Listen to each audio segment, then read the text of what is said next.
Onisciência.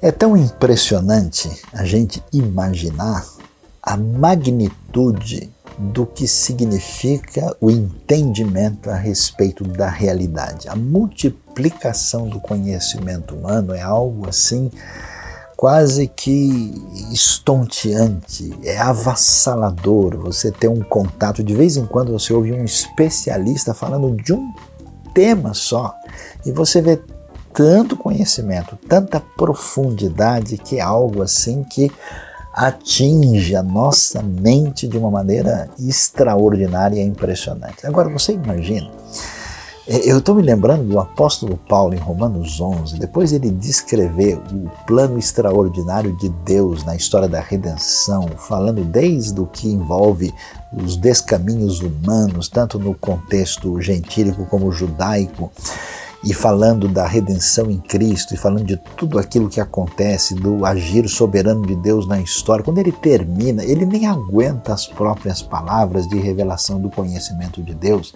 E no final do capítulo 11 ele vai dizer, ó profundidade das riquezas, da sabedoria, vai dizer quem é que jamais conheceu a mente do Senhor, ou quem pode ser chamado de seu conselheiro. Paulo está meio que abismado aí, totalmente atingido por essa contemplação extraordinária da onisciência divina. Você já parou para pensar nisso?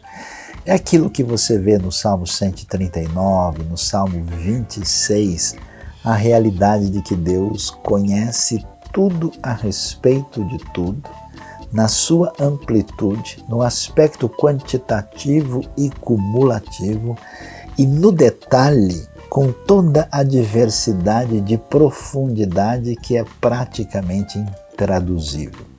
Agora, o extraordinário nisso tudo, que esse Deus, que ao mesmo tempo é onisciente, ele é poderoso, bondoso e expressa a sua graça. Portanto, essa onisciência divina na Escritura se torna uma referência não só de elevar o nosso coração, uma experiência de admiração, de força positiva que nos atinge por dentro com essa capacidade de contemplar algo que necessariamente nos eleva. E, além disso, nos traz um outro efeito impressionante, que é a ideia de que esse Deus que Paulo celebra em Romanos 11 é o Deus que agiu nessa história de redenção, por isso ele cuida de nós, ele nos conhece na profundidade, ele sabe dos nossos desequilíbrios internos e ele ministra profundamente ao nosso coração. Portanto, quando a gente pretende entender a realidade da vida que envolve a virtude da esperança, da confiança, da paciência, isso só se desdobra adequadamente quando a gente medita na onisciência.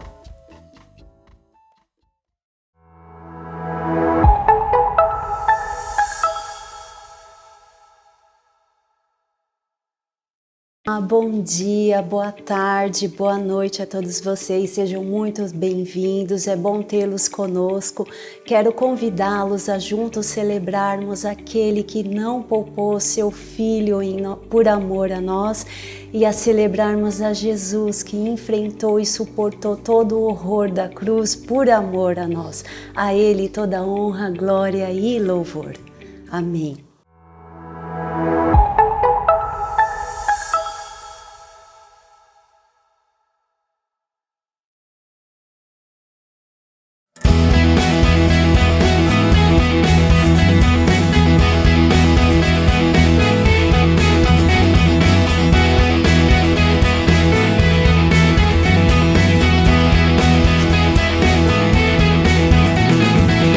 Uma só voz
Olá, meu nome é Cíntia, eu sou nova, relativamente nova aqui na IBNU e hoje estou aqui para poder orar junto com vocês em gratidão e colocar também os nossos pedidos, os nossos anseios na mão do nosso Deus. Então vamos juntos orar e coloque o seu pedido, coloque tudo que você tem no seu coração na mão do Senhor. Ele está ouvindo você neste momento. Creia que Ele está ouvindo e Ele vai atender segundo o desejo do seu coração. Vamos juntos orar? Senhor Deus e Pai, estamos, Senhor, na Tua presença. Primeiramente para agradecer tudo que o Senhor tem feito na nossa vida. Senhor, dizer como o Senhor é bom, porque o Senhor tem nos sustentados diante de tanta dificuldade que tem acontecido, Pai, dessa pandemia que veio, Senhor, para devastar, mas o Senhor, em sua infinita bondade, Senhor, o Senhor colocou a sua mão, sustentou o seu povo, Pai, cuidou de uma maneira muito especial. O Senhor é o Deus que cuida de cada um no detalhe. Por isso eu te peço por cada um, Senhor, que está nos assistindo agora, que o Senhor coloque a sua mão de poder, Senhor. Que o Senhor possa, Senhor, no individual, atender a cada anseio do coração segundo a sua vontade, para que o seu nome seja glorificado. Em nome de Jesus. Amém.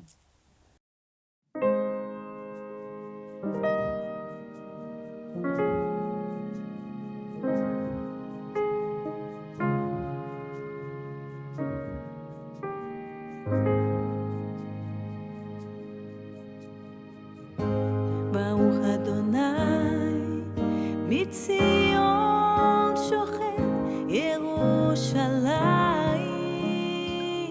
הללויה. ברוך אדוני, מציון שוכן ירושלים, הללויה.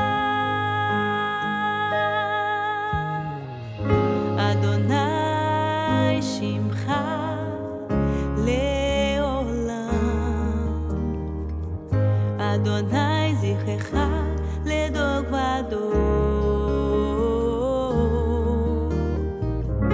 o teu nome para sempre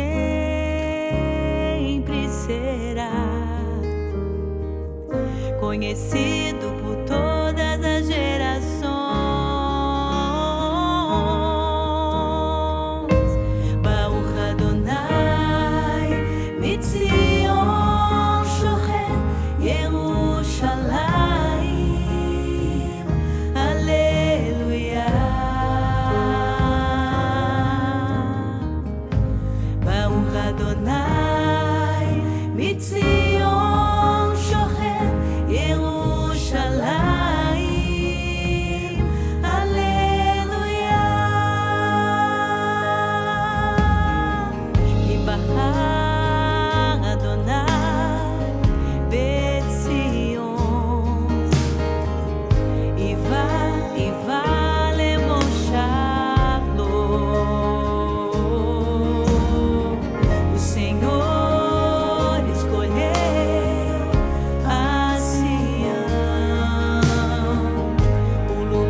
Bendito é o Senhor que habita em Jerusalém. Aleluia. Bendito é o Senhor que habita em Jerusalém. Aleluia.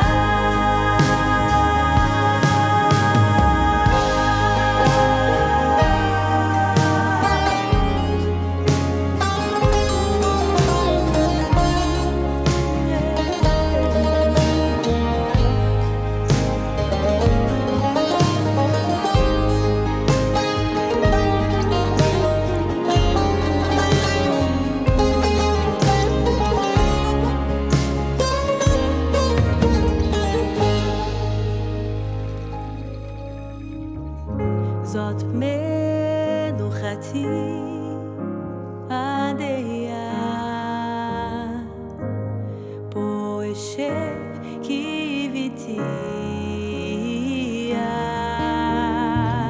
Este é o meu lugar de descanso. Meu trono firmado aqui está. Baruch Adonai, Mitzion Shoher Yerushalayim.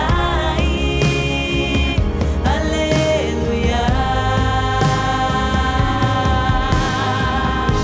Bendito é o Senhor que habita em Jerusalém. Aleluia.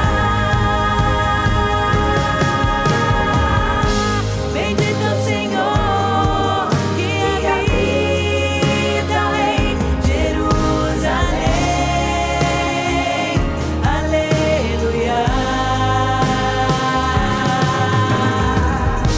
Bendito é o Senhor que habita em Jerusalém.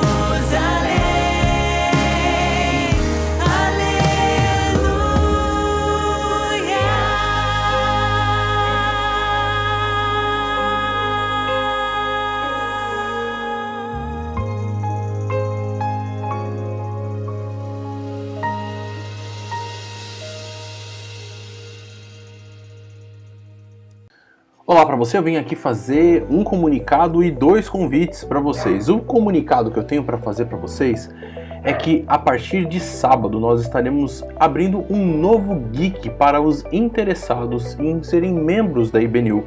Inclusive você que de repente já até entrou em contato com a conexão, já preencheu toda a documentação que é necessária, participou até daquela reunião de novos membros que nós temos, mas que ainda não participou do Geek de novos membros, aquele Geek onde nós conversamos sobre as questões essenciais da fé e aquilo que envolve o entendimento da IBNU a respeito da teologia essencial. Então nós estamos abrindo um novo Geek para novos membros aos sábados, quinzenal, às 4 horas da tarde, tá? Então quem vai estar à frente desse Geek sou eu, o Daniel Pilvezan e o Luiz Saião. Então você é convidado a fazer parte desse Geek conosco. Esse é o convite que eu gostaria de fazer para você. Mas também queremos falar sobre 2 outras oportunidades. Estamos precisando abrir novos Geeks. Então você que é membro da IBNU e quer então aí liderar um Geek, pode ser virtual, pode ser também Geek presencial, mas precisamos abrir Geeks em relação a mulheres e também a famílias, ao grupo geral, né, que possa integrar aí casados com filhos, enfim, pessoas que estão interessadas, principalmente esses que estão saindo dos Geeks de novos membros e vão se integrar aos Geeks da IBNU. Então, se você de repente gostaria de liderar um Geek de mulheres ou de famílias, entre em contato comigo. Se você não tem o meu contato ainda, entre em contato com a conexão que tem aqui na descrição do vídeo e fale comigo para a gente poder conversar sobre isso. Valeu?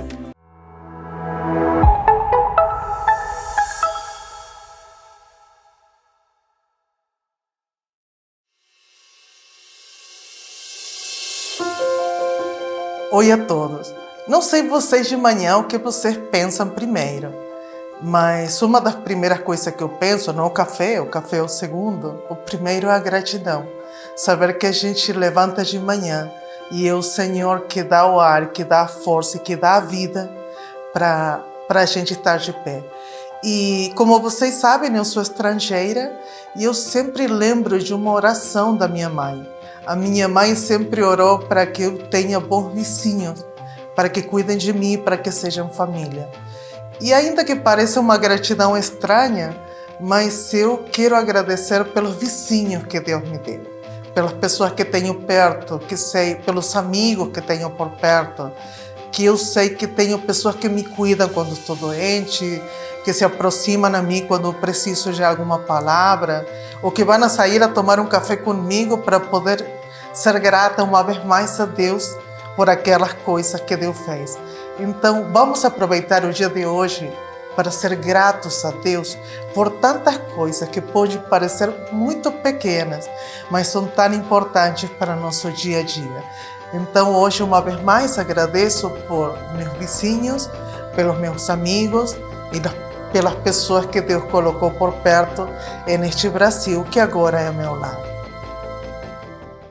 Com muita alegria nós queremos dividir com todos aí a grande bênção de que a IBNU tem sido um canal de Deus para a vida de muitas pessoas, na Amazônia, no Nordeste do Brasil, na realidade de São Paulo, nas regiões de necessidade maior, em projetos que atingem a África, o Oriente Médio, o Sudeste da Ásia. São tantas coisas que envolvem o ensino da palavra, que envolve esse trabalho que você recebe agora, que envolve as ações desde socorrer crianças, ajudar pessoas numa situação de vulnerabilidade, abrindo novas igrejas e novos trabalhos e atuando com várias frentes missionárias que envolve desde ajudar autistas, ajudar gente que é vítima de exploração sexual e de pessoas que vivem em condição muito limitada. A gente quer agradecer de coração todos aqueles que têm ofertado e têm contribuído com suas doações, dízimos e ofertas para a IBNU. E nesse momento, nós vamos ter essa oportunidade. A IBNU é uma comunidade cristã séria, realmente envolvida com vários projetos desse perfil, e você será bem-vindo em compartilhar, em fazer parte dessa realidade, dessa parceria que envolve o nosso projeto de ser sal da terra e luz do mundo. Então nós queremos consagrar esse momento a Deus e vamos apresentar a minha oferta, as nossas ofertas ao Senhor neste dia. Deus bondoso, Pai amado, nós te agradecemos porque hoje o Senhor nos deu vida, o Senhor tem nos dado saúde, nos tem dado condições de ter o nosso sustento, que temos a oportunidade de administrar, e pedimos que o Senhor nos abençoe todas as pessoas que voluntariamente contribuem para os projetos da IBNU. Pedimos a tua bênção, a tua mão de misericórdia, a tua sabedoria, os canais, para que tudo aquilo que a gente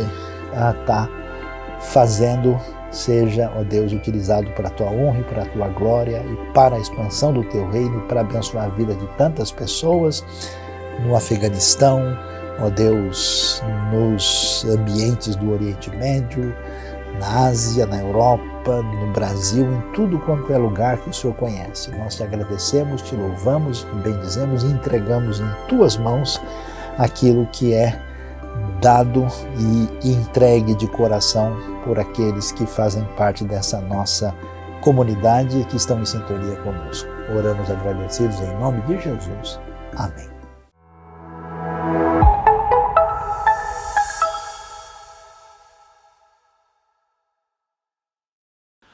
O Ministério de Homens IBNU convida você a participar da nossa próxima live, que será agora na terça-feira, às 19 horas, falando do tema No Esporte Superação, na Vida, Testemunho Cristão. E nós teremos 2 convidados para lá de especiais. Teremos conosco o Daniel Dias, o maior atleta paralímpico do Brasil, o maior número de medalhas conquistadas por um mesmo atleta, está ali com o Daniel Dias. E ele também é o maior nadador masculino paralímpico do mundo. Ele é o maior medalhista nas Paralimpíadas no seu esporte, que é a natação. Teremos também a presença do nosso querido parceiro Ricardo Ximenes, que é diretor da Brazil Soccer Academy, que é uma academia que tem levado, através do esporte, através do futebol, esses valores do reino, os valores do amor de Deus para vários lugares do mundo. Então eu convido você a participar, convido você também a ser nosso parceiro na divulgação desse evento com seus amigos, com seus familiares, com as pessoas que você conhece, para que eles também possam ouvir essa história tão maravilhosa de como, através do amor de Deus, as vidas das pessoas podem ser transformadas. Terça-feira, às 19 horas, live do Ministério dos Homens.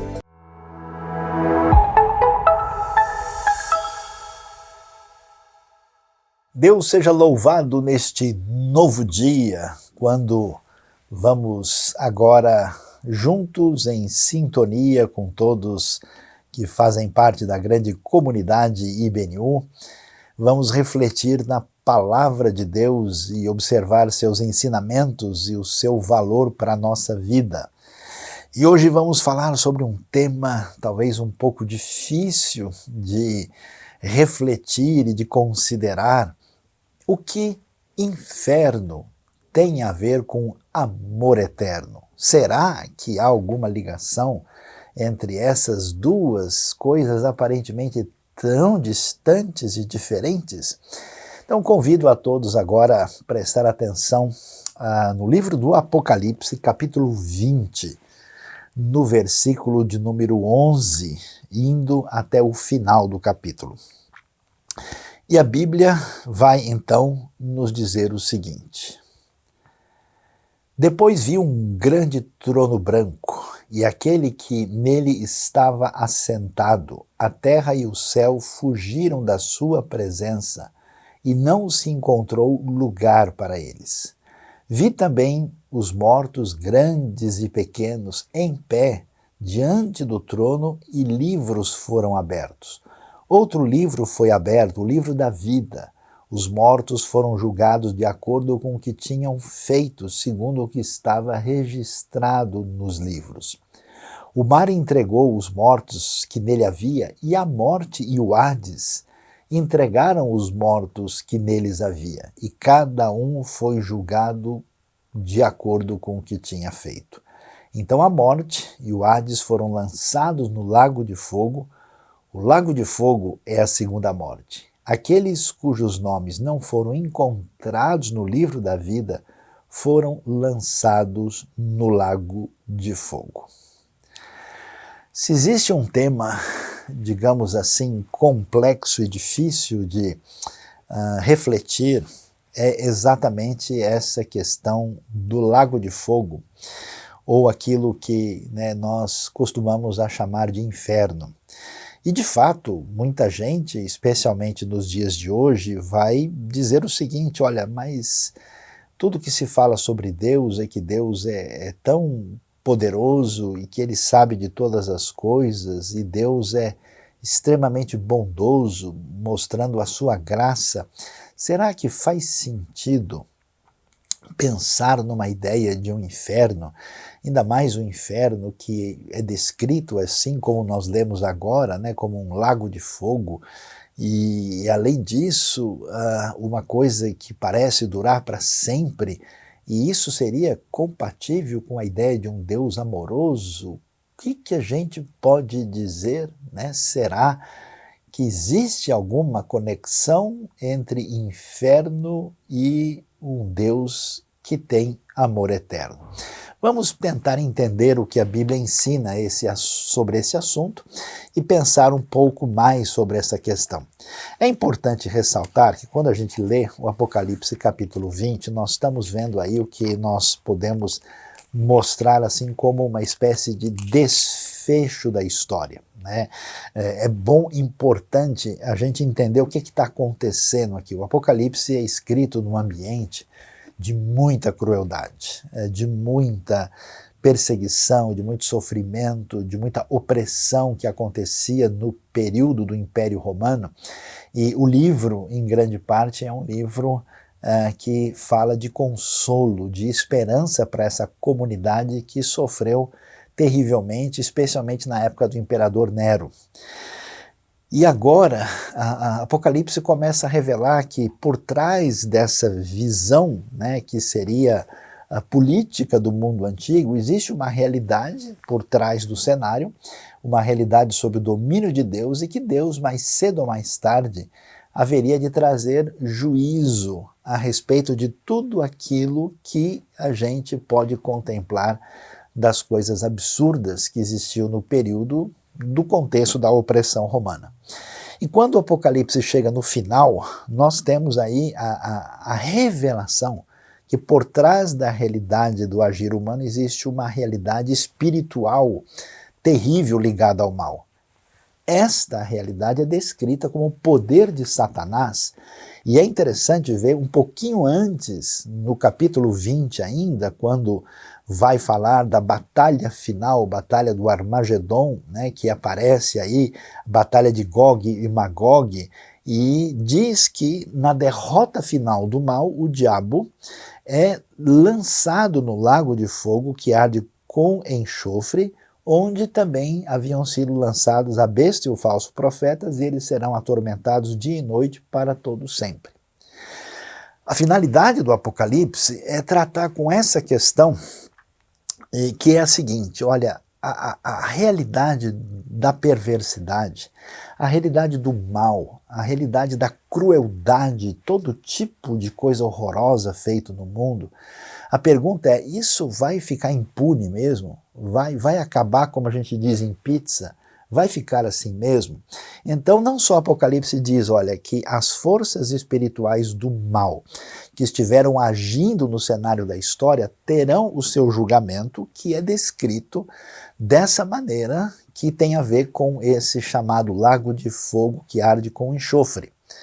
E, na sequência, nós vamos ver que essa realidade do juízo divino, ela acompanha também a vida das pessoas, e claro, olhando para a realidade do Império Romano, dava para entender o que estava acontecendo, e então o juízo de Deus cai também sobre a humanidade que caminhou na direção de todo tipo de perversidade e que foram julgados da maneira como procederam, e portanto esses que não tiveram um caminho de vida e que não estão no livro da vida são aqueles que participam dessa situação de condenação final.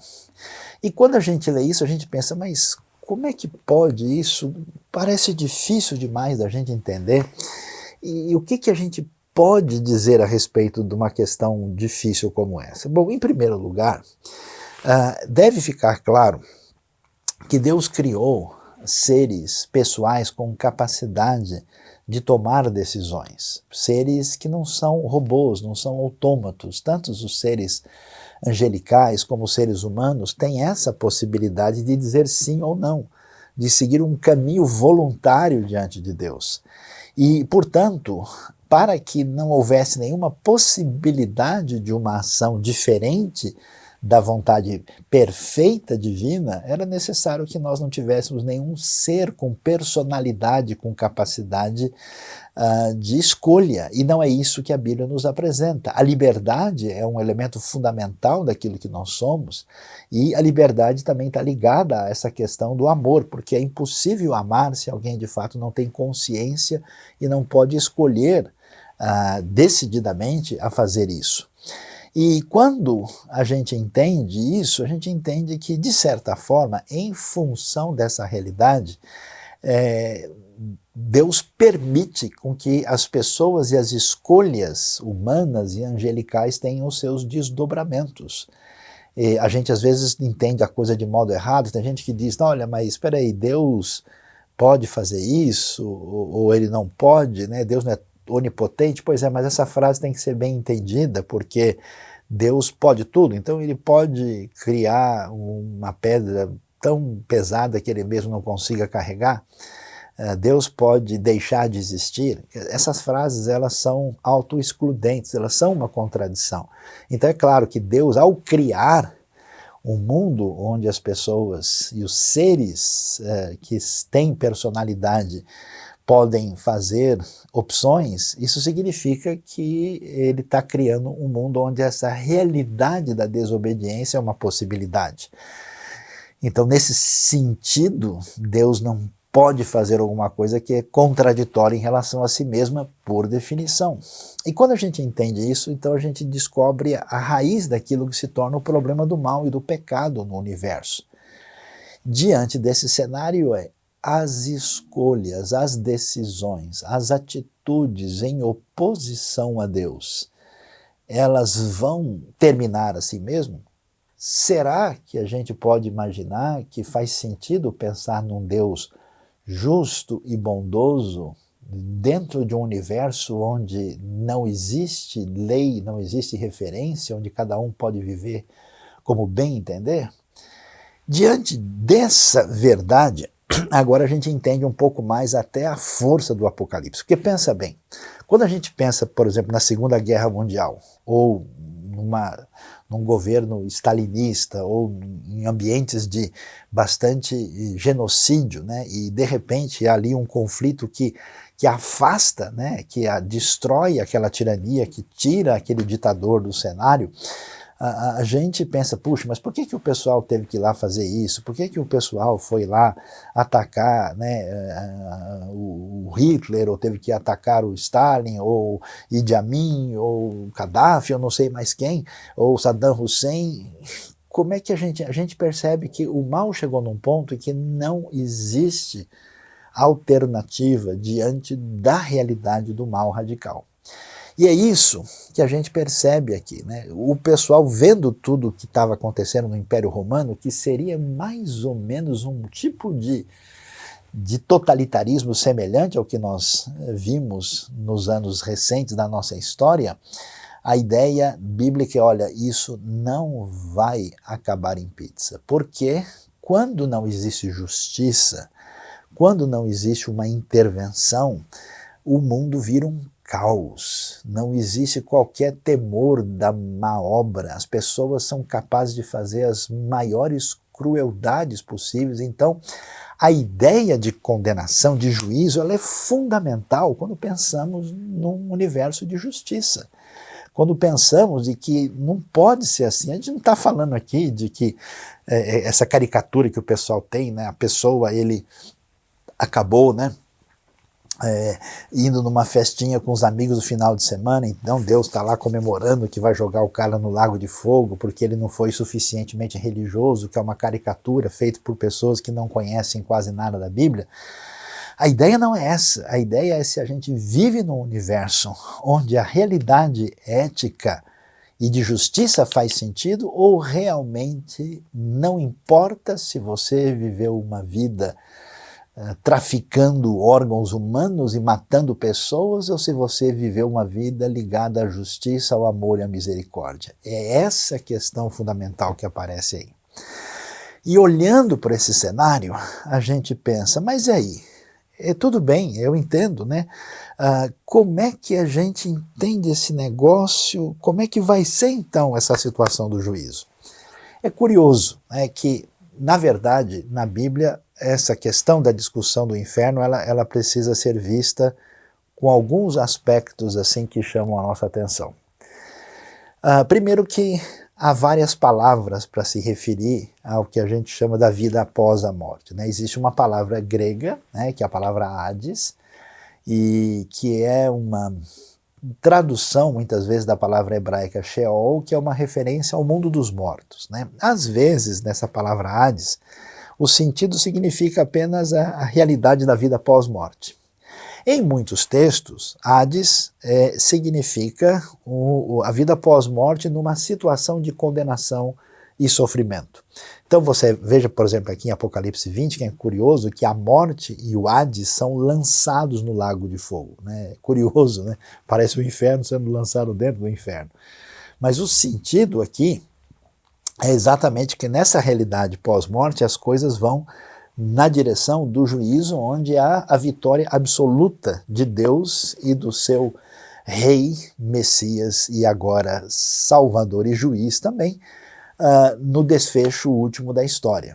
E o que a gente precisa entender é que, falando dessas realidades da vida futura, daquilo que a gente chama de escatologia individual, a Bíblia utiliza uma linguagem que não é uma linguagem absolutamente objetiva, concreta, como se a gente pudesse descrever um livro em cima da mesa. Esses textos bíblicos que falam desses assuntos usam uma linguagem simbólica, uma linguagem poética. São elementos que parecem que nós não temos condições de apreender na sua plenitude o que de fato eles estão querendo dizer, e por isso a Bíblia apresenta a ideia de uma maneira mais rica por essa linguagem simbólica.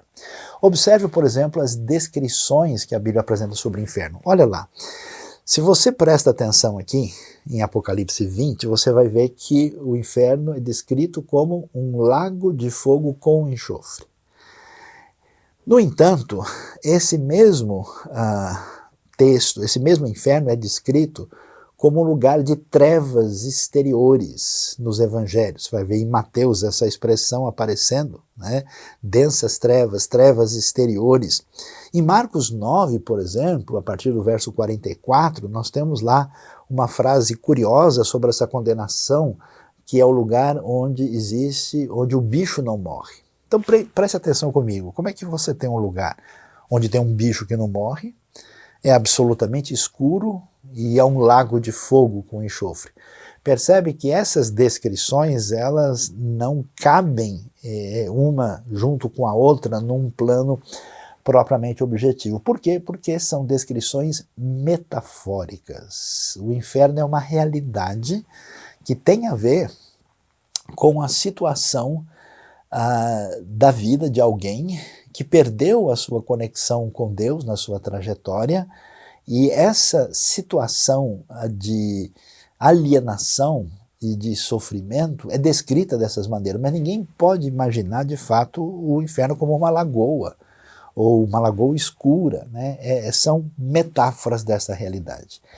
E o que é que está por trás disso? É curioso e chama a nossa atenção, se você mesmo olhando pelo texto aqui, conforme a gente leu, é interessante que a Bíblia não apresenta, né, essa ideia bastante popular e caricata, né, de que aparece Deus pegando e jogando as pessoas no inferno.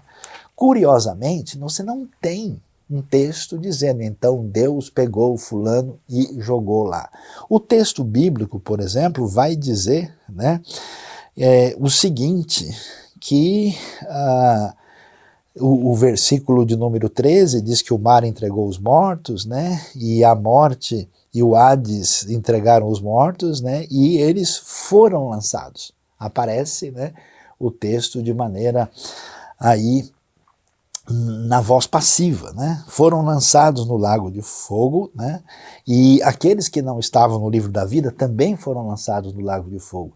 E é curioso isso, porque na vasta maioria dos casos, ou você encontra uma descrição de alguém no Hades, em sofrimento, ou você encontra essa descrição. Você tem um texto, ou outro tem um texto, por exemplo, lá em Mateus, que fala que os anjos lançarão, né? Mas não aparece a ideia do justo juiz lançando a pessoa no inferno. Não é que Deus não possa fazer isso, que ele não tenha o direito, e que ele não seja Deus mesmo, e que ele não seja o juiz, mas o interessante é esse aspecto que nos leva a pensar e refletir naquilo que a gente encontra, por exemplo, em Lucas capítulo 16, naquela famosa história, parábola, descrição, por exemplo, do rico e do Lázaro.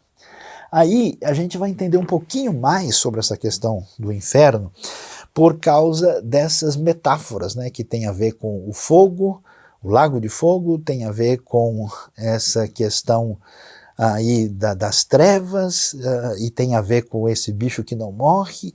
O que está envolvido lá? Na história do rico e o Lázaro, que é bastante ilustrativa, é praticamente a única história mais direta sobre o assunto que Jesus menciona. O curioso é o quê?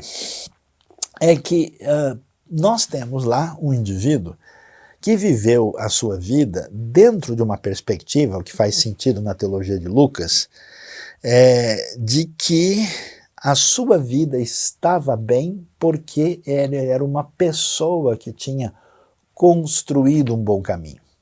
Essa ideia, que era uma ideia muito religiosa nos dias de Jesus, era uma ideia muito clara de que quando a sua vida estava bem do ponto de vista social e financeiro, é porque você é uma pessoa aprovada por Deus.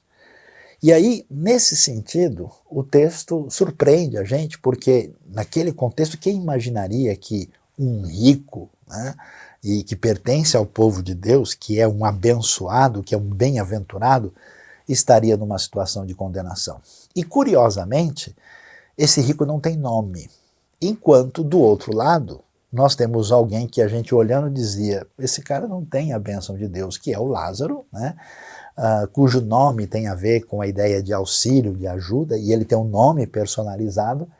Ele sofreu e agora as coisas estão invertidas. E na descrição, É curioso porque o próprio rico, quando ele vai ver a sua situação, ele chega lá na realidade pós-morte com uma série de exigências e com uma postura de dizer, olha, manda o Lázaro fazer isso, olha, eu preciso avisar os meus irmãos lá do outro lado. E a resposta que ele tem da parte do pai Abraão é que eles têm Moisés e os profetas e que eles devem ouvir e que a coisa agora está invertida. O que está por trás dessa ideia de descrição desse sofrimento pós-morte? E aqui a gente, quero dizer claramente, vale a pena fazer referência a reflexões de alguns autores importantes, como C.S. Lewis, o famoso literato e estudioso britânico, e também do pastor de Nova York, Tim Keller, que tem feito reflexões sobre o assunto e que são utilizadas aqui na nossa mensagem de hoje. As indicações são surpreendentes. Parece que, na verdade, o que nós vemos na descrição do inferno tem a ver com uma espécie de continuação de vida da pessoa que aqui se negou a se relacionar adequadamente com Deus. Então, ao contrário do que muita gente imagina, que o inferno significa a ideia de um Deus revoltado e que perdeu a cabeça e que agora está nervoso porque as pessoas não resolveram cumprir os seus caprichos e que ele então agora vai fazer com vingança porque esse pessoal pague caro. A ideia é que nós temos elementos em nossa vida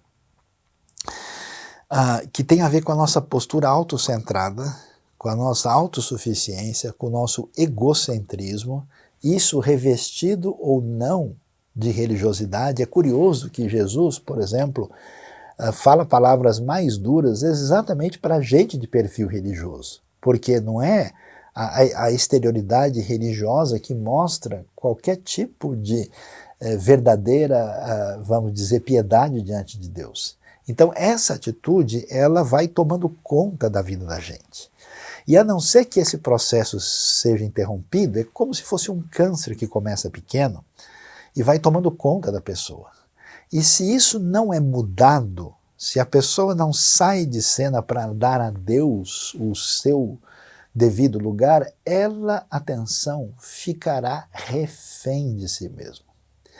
Nesse sentido, essa ideia de fogo que arde é mais ou menos semelhante àquela pessoa que é dominada por uma maldade, por uma perversidade, por uma paixão negativa, ruim, e é como um vício que domina a pessoa, ela não consegue se conter. Você percebe? De certa forma, muitas pessoas vivem já aqui no inferno.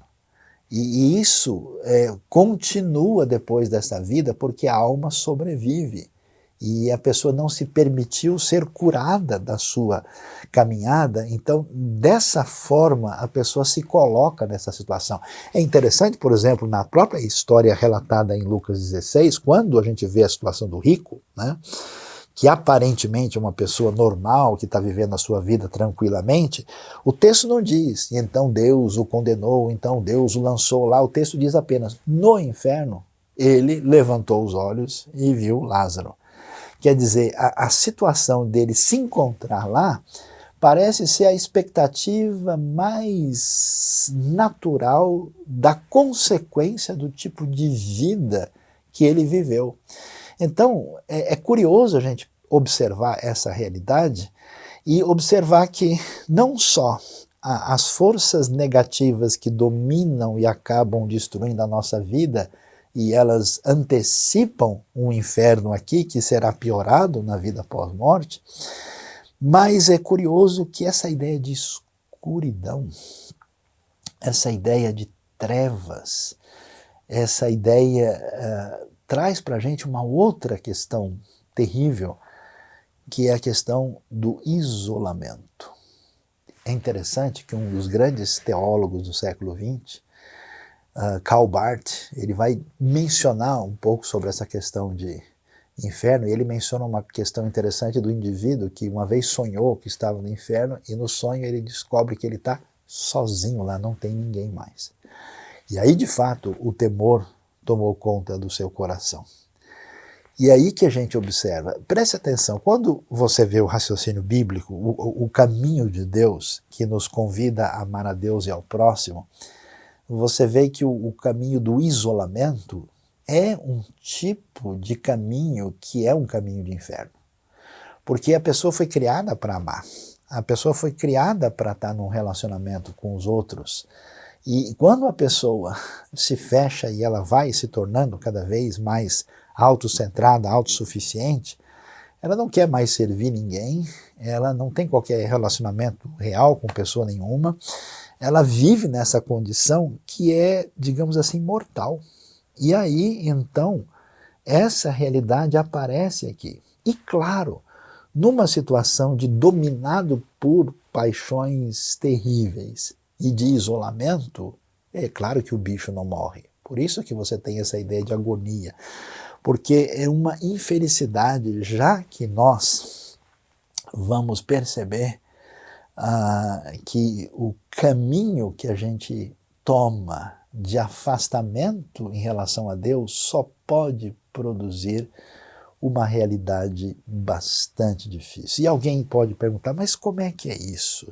É verdade que esse negócio é uma coisa que é a eternidade toda? Então, a Bíblia nos apresenta, você leu comigo aqui, a gente leu Apocalipse 20:10, né, quando fala lá, a Bíblia deixa claro, por exemplo, que esse é um lugar preparado para o diabo e seus anjos. Quer dizer que Deus não tenha qualquer intenção de preparar um lugar para condenar as pessoas. Aquilo é um lugar compatível com a realidade do mal extremo, ou a quem se entrega a essa realidade. Mas é interessante que diz que eles serão atormentados todos os dias pelos séculos dos séculos. Mas alguns textos, por exemplo, falam que vocês devem temer aquele que pode não só destruir o corpo, mas pode destruir o corpo ou matar o corpo e a alma. E entre os estudiosos se discute qual é o nível da eternidade desse inferno. Será que essa eternidade do inferno seria, vamos dizer, uma perpetuidade, né, que vai durar enquanto tiver que durar? Será que em algum momento a pessoa vai ser destruída? Quer dizer, no fundo, a gente não sabe. Os estudiosos discutem, mas eu acho que é até uma discussão desnecessária, porque só em pensar em passar por um período assim, né, é um negócio complicado. A discussão está que se nós temos uma alma essencialmente imortal, necessariamente essa condição permanece, digamos assim, por toda a eternidade. Agora, se a nossa alma não tem uma imortalidade ligada a ela mesma, ela precisa ter essa imortalidade que vem de Deus, então pode haver a possibilidade dessa alma, como alguns imaginam, deixar de existir. A questão é complexa e ela não alivia a dificuldade. O que nós precisamos entender é que diante desse cenário, nós vamos encontrar essa realidade de que as pessoas que não entendem que quando Deus bate a porta da nossa vida e bate ao nosso coração e nós entendemos que nós não podemos viver por nós mesmos e nós não podemos ter uma atitude em que nós temos o domínio e o controle de todas as coisas, nós vamos fazer a oração do Pai Nosso. E a oração do Pai Nosso seja feita a tua vontade, assim na terra como nos céus. E a gente pergunta, diante disso, o que isso tem a ver com o inferno? Corretamente, os estudiosos têm razão ao dizer que inferno é quando a pessoa inverte essa oração. E ele, de tal maneira, resiste a Deus, de modo que Deus diz, seja feita a tua vontade. E a vontade da pessoa, contra Deus e contra tudo, a partir do seu ensimesmamento, se torna soberana e a nossa vontade autônoma, arrogante, que se recusa a dobrar os joelhos e reconhecer a Deus, nos coloca no nosso caminho de isolamento, de alienação e de ruptura com tudo que a gente pode imaginar. Você percebe essa situação, como ela é drástica? E é por essa razão que a história humana é tão cheia de perversidades. Presta atenção, todo mundo que entrou num caminho assustador de opressão, olha, é gente que estupra criança, é gente que rouba gente pobre para arrancar órgão, é gente que está envolvida com escravidão, é gente que maquina a maneira de vender entorpecentes para arrebentar a vida dos outros, para ganhar muito dinheiro. Para que isso? É gente que manipula o poder, ocupa cargos políticos e vê gente morrendo de fome enquanto está aí numa situação de comodidade, com a consciência sem nem pesar. É cada coisa. E a gente, como é que o ser humano chega aí?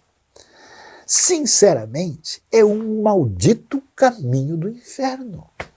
É um maldito caminho de alienação, de maldade, quando a pessoa se senta no trono e faz o que faz do jeito que faz. E aí a gente vê, diante desse negócio, como reagir diante da realidade desse caminho quase sem freio de descida da autonomia maligna do coração humano. É aí que a gente descobre como e quando o inferno encontra o amor eterno. Aí a gente vai entender o que significa de fato o Evangelho.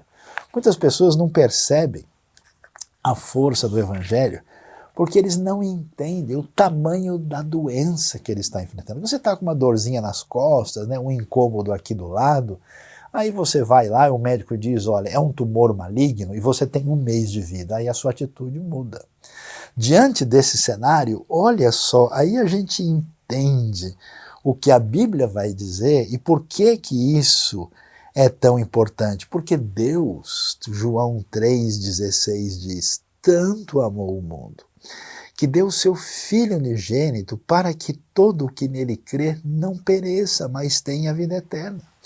Pois Deus enviou o seu Filho ao mundo não para condenar o mundo, mas para que este fosse salvo por meio dele. Quem nele crê não é condenado, mas quem não crê já está condenado por não crer no nome do unigênito, do Filho unigênito de Deus.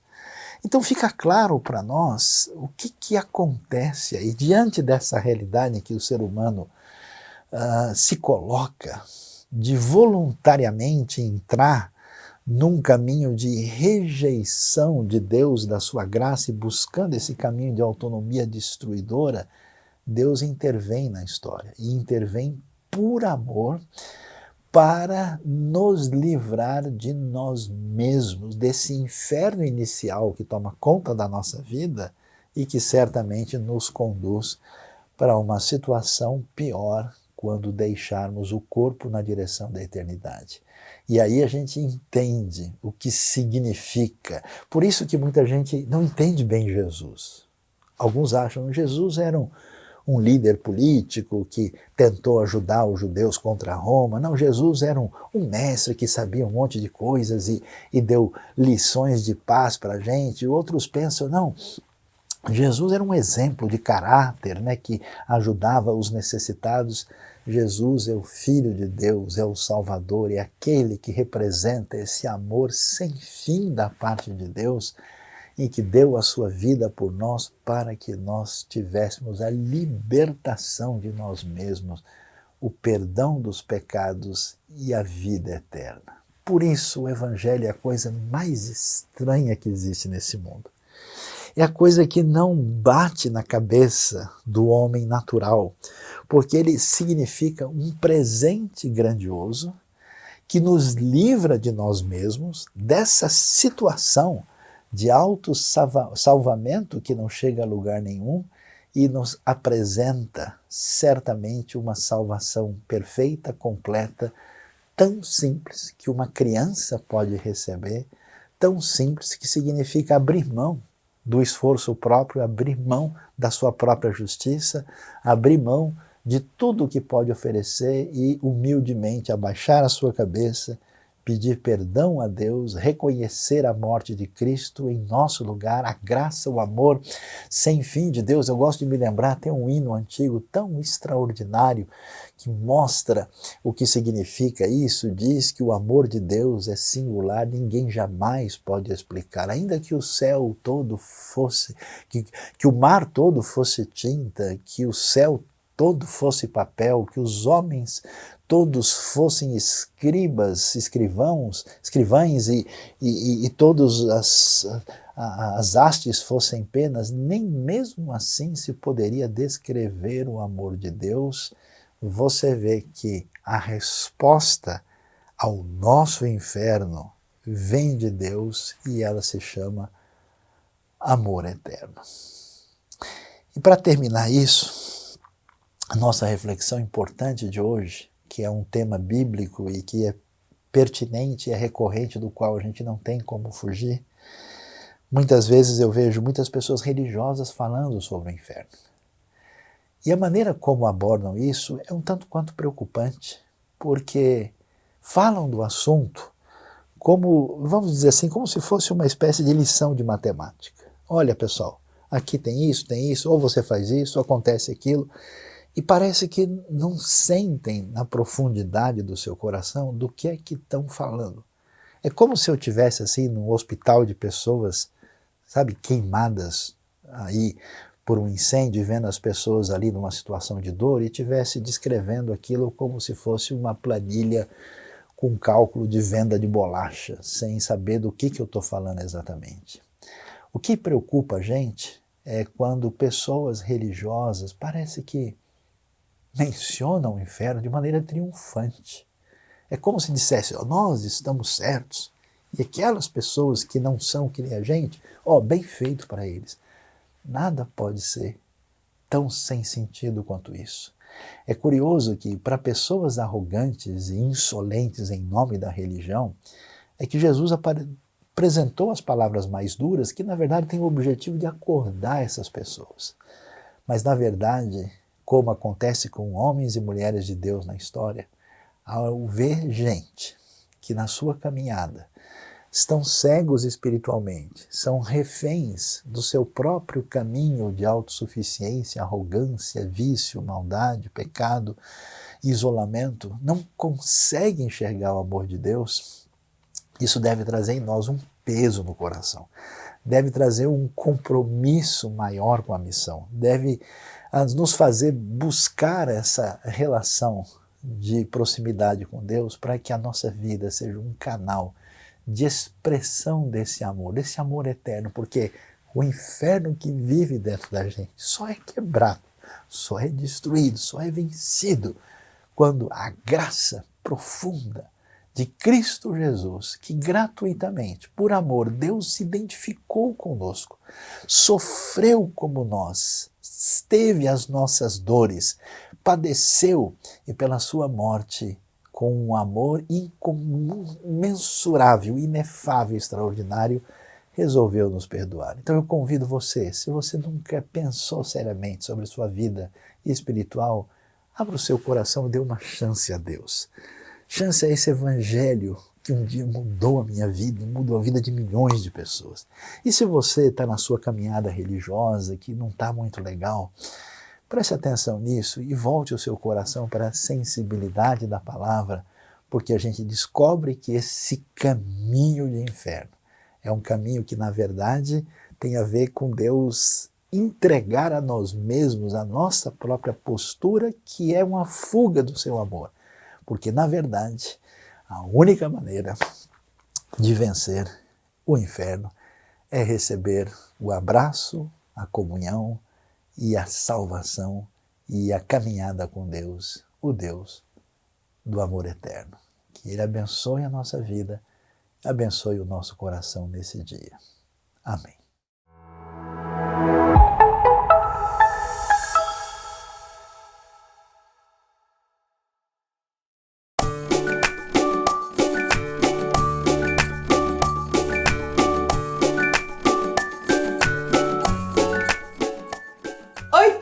Tudo bem? Essa semana que passou, nós comemoramos o Dia dos Professores. Parabéns para todo mundo que escolheu uma profissão tão bonita como a profissão de ensinar. E por isso nós estamos aqui todo em clima de sala de aula hoje, para ouvir mais uma história daquele que foi o maior professor de toda a história, Jesus. E a nossa história de hoje vai ser sobre um rapaz também chamado, olha só, Z-A-Q-U-E-U.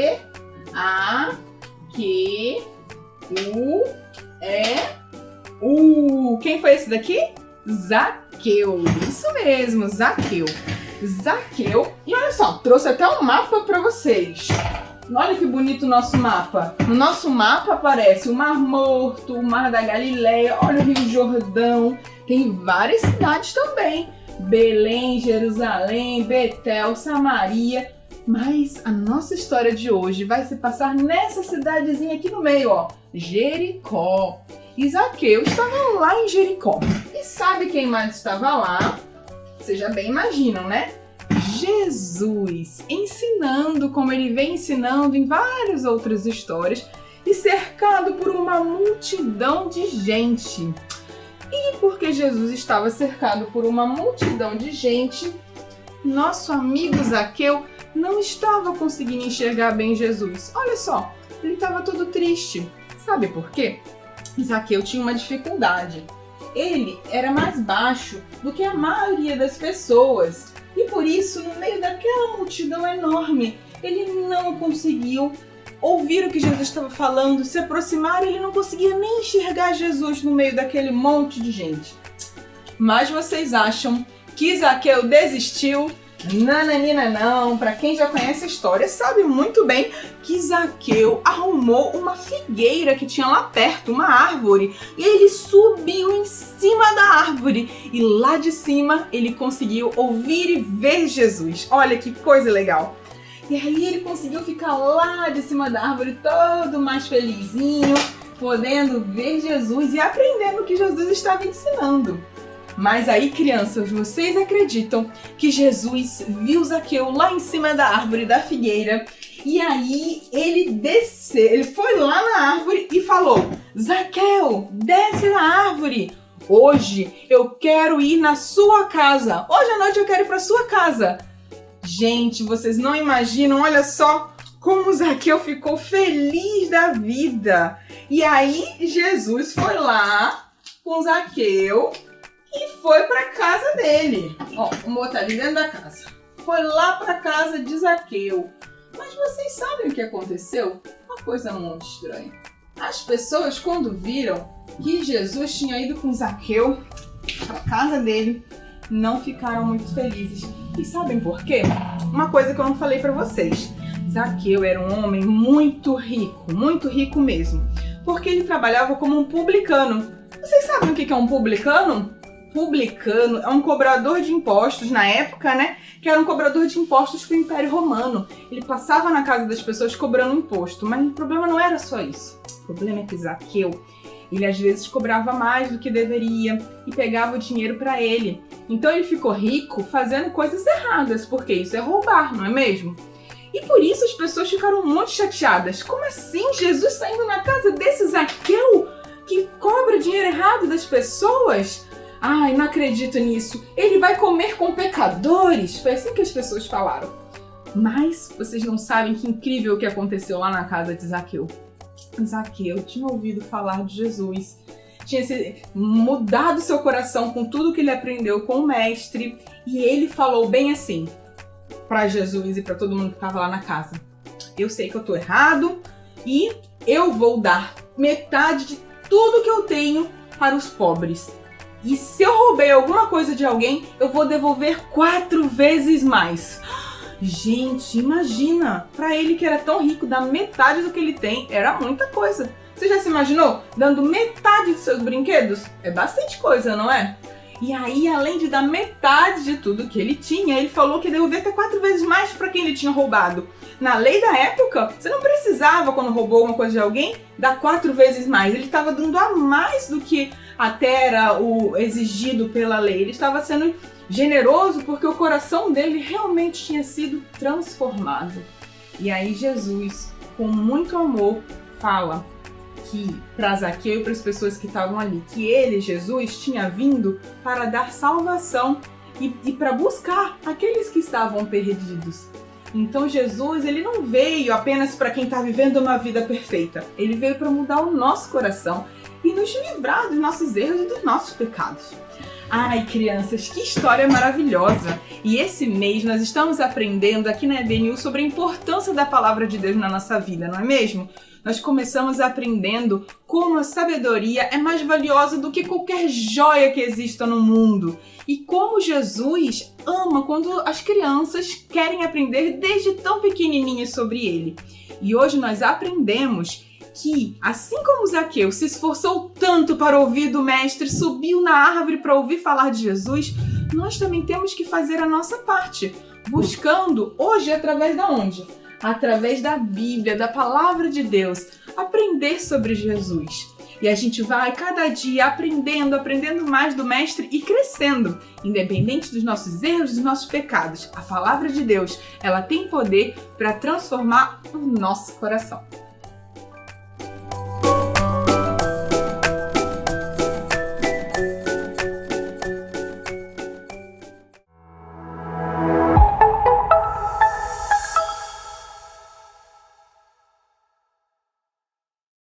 Ontem nós tivemos um grande encontro de comunhão com a família IBNU no nosso October Kids, um encontro onde nós celebramos a vida das nossas crianças também, lá em Atibaia, com a participação de muitas pessoas da nossa comunidade. Nós queremos agradecer a todos que participaram, que fizeram desse momento um momento tão especial e convidamos você a acompanhar todas as ações que a IBNU tem feito nesse momento em que a pandemia está diminuindo, algumas restrições têm sido diminuídas, nós estamos fazendo alguns eventos presenciais. Acompanhe todas as ações da IBNU para você também participar conosco e fique ligado nas nossas redes sociais, porque lá nós divulgamos todas as ações que nós temos feito. O Ensino IBNU está encerrando o seu ano letivo com as 2 novas disciplinas. Aos sábados nós temos a disciplina A Missão no Mundo Pós-Pandemia, ocorrendo sempre às 19 horas com vários professores, e nas quartas-feiras, também às 19 horas, nós temos a arte de pregar e comunicar a palavra, com o professor Luiz Saião e os membros da equipe ministerial da IBNU. Então, se você talvez está chegando agora ou só ficou sabendo agora do nosso ensino IBNU, desse curso que nós chamamos de Teologia Missional, esse curso completo aí de 10 disciplinas que vem acontecendo desde o início do ano, você pode acompanhar essas disciplinas que estão lá no nosso canal do YouTube e também pode se inscrever no canal da Teológica para você receber todos os materiais das disciplinas e também um certificado de conclusão. Ainda dá tempo de você fazer isso, você tem o prazo até aí extenso para você poder concluir as outras matérias também e receber o seu certificado. Então fique ligado e acompanhe os cursos IBNU, e 2022 nós teremos novidades.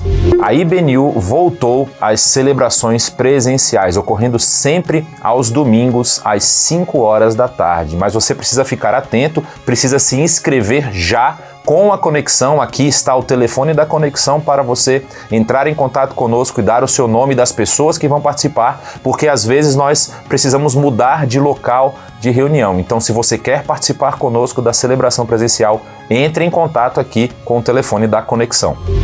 No próximo domingo, dia 24 de outubro, nós vamos realizar a nossa ceia memorial, a Ceia do Senhor. Então, você aí pode preparar na sua casa os elementos, o vinho e o pão que representam o corpo e o sangue de Cristo Jesus, para participar conosco desse momento tão especial. Ainda que estejamos separados geograficamente, estamos unidos num só Espírito e queremos relembrar o sacrifício de Cristo por nós. Participe conosco da Ceia Memorial no próximo domingo, 24 de outubro.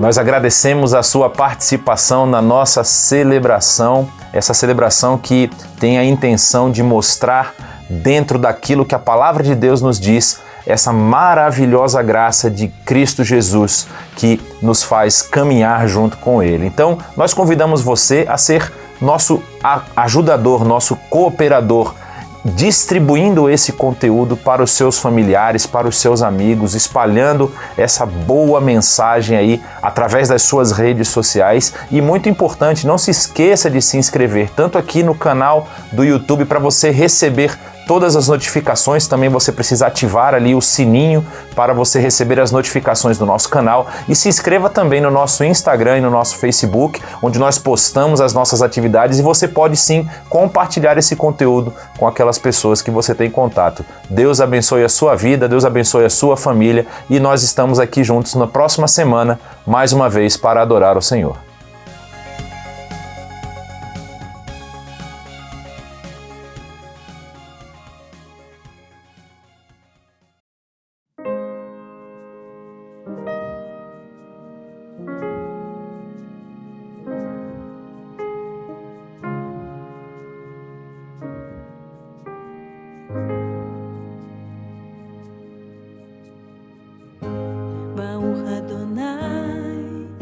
מתציון שוכן ירושלים, הללויה. ברוך אדוני, מתציון שוכן ירושלים, הללויה. אדוני שמך לעולם, אדוני זכרך לדור ודור, o teu nome para sempre será conhecido por todas as gerações.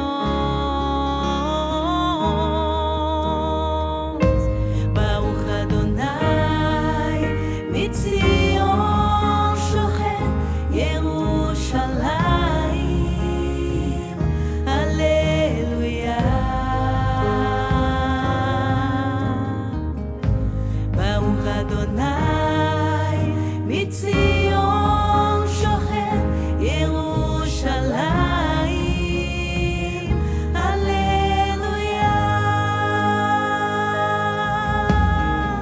כי בחר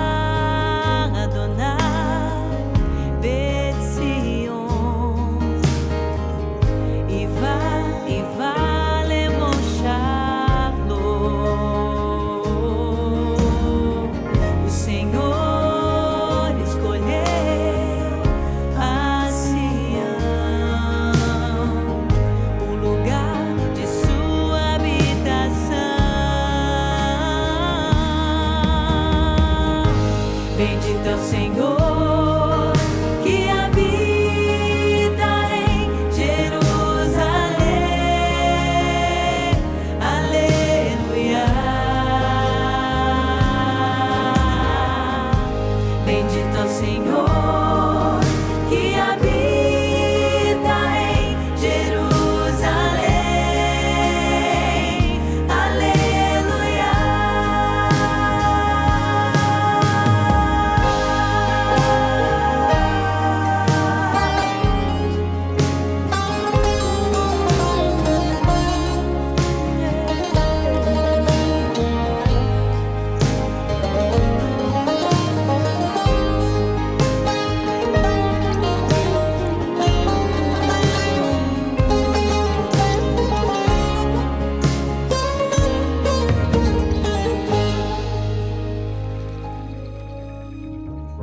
זאת מנוחתי עדיה, פה אשב קיוויתי. Este é o meu lugar de descanso, meu